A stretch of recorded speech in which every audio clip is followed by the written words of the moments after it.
Hi everyone, welcome back to this channel. In this tutorial, I will show you how to convert leftover Butterbeer cookies into cold in Heartopia.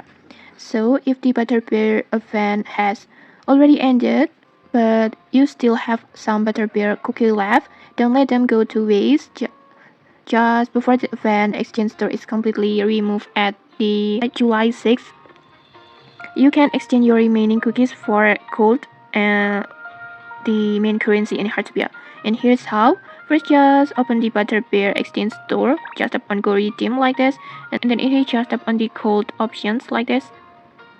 Tap on it and then like this. You will see that one Butterbeer can be exchanged for 100 gold. So now simply exchange all of your remaining cookies. The more cookies you have left, the more gold you will receive. It's an easy way to get extra gold instead of leaving those event items unused. In here, I want to exchange my all cookies like this.